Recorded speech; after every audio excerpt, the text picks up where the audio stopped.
Hello and welcome back to ELI5 Physics. Today we are going to be talking about a more mathematical concept than normal, but I think it's really important for some of the other topics we're going to be getting to.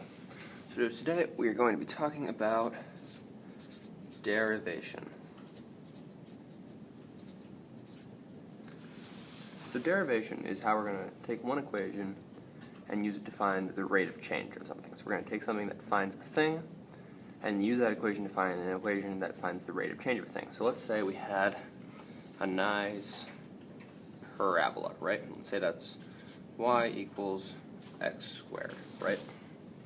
And right here, the slope of that parabola is 0. And then here at 1, it's 2. And over at 3 somewhere, it's 6. So you can find that, like, the slope of a line is rise over run. It's the y divided by x, right? So the way we find that, so for this line, we could say that, draw that, we know that this looks about like this for the slopes. Because at 0 it was 0, and at 1 it was 2, and at 3 it was 6, right? And then from here, we take the slope of this line. The slope of this line is always up 2 over 1, so 2 over 1 gives us a slope of y equals 2.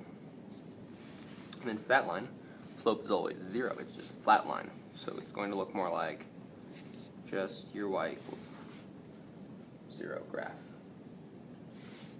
So let's apply this to physics, right? In physics, we have our nice kinematic equations we use for quite a while. X equals x naught plus v naught t plus 1/2 at squared. V equals v naught plus a t, and a equals a naught, right? Those are our nice kinematic equations we've been using for quite some time. Well, we know that the slopes of our x-graph are our v-graph, and the slopes of our v-graph is our acceleration graph, right? So how do we get from this equation to this equation to this equation? I hope you can see the pattern here. We get rid of one variable, and the other variables get divided by t. But then something happens, right? This 1/2 goes away. Well, the actual equation for finding the derivative of something is that y equals, let's say b is a constant in front of a variable x to the n, and it's plus a c, some other constant. This isn't a variable, it's just a constant. Well, if we're finding the derivative of y in terms of x, well, it's just going to be n, the power of the x was 2, times b, the constant in front of x, times x to the power of n minus 1.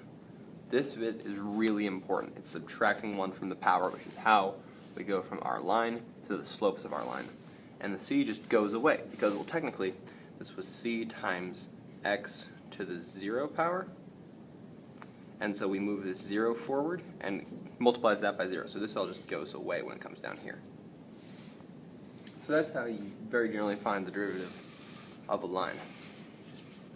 Now there's some rules to this we'll go over next time. But really generally, you can remember this because x, our position, is equal to our change in velocity over the change in time, right?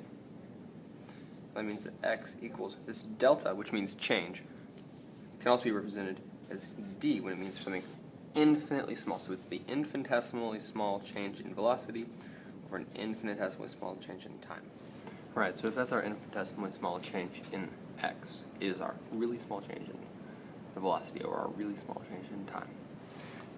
So then we can derive this pretty easily, right?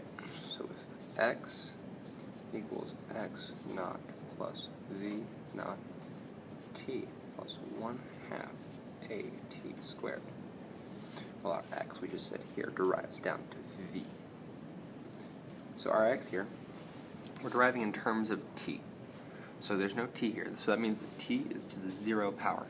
So when we move our 0 over and multiply it, it just goes away. So it's 0 plus here, t is to the first power, so 1 times v naught is v naught, and then 1 minus 0 is 0.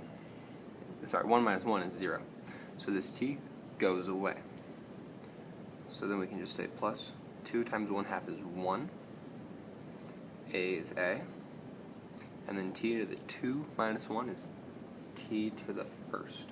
So to clean this up a little bit, we can say that v is equal to v naught plus a t, which, surprise, surprise, is the equation we've been using this whole time.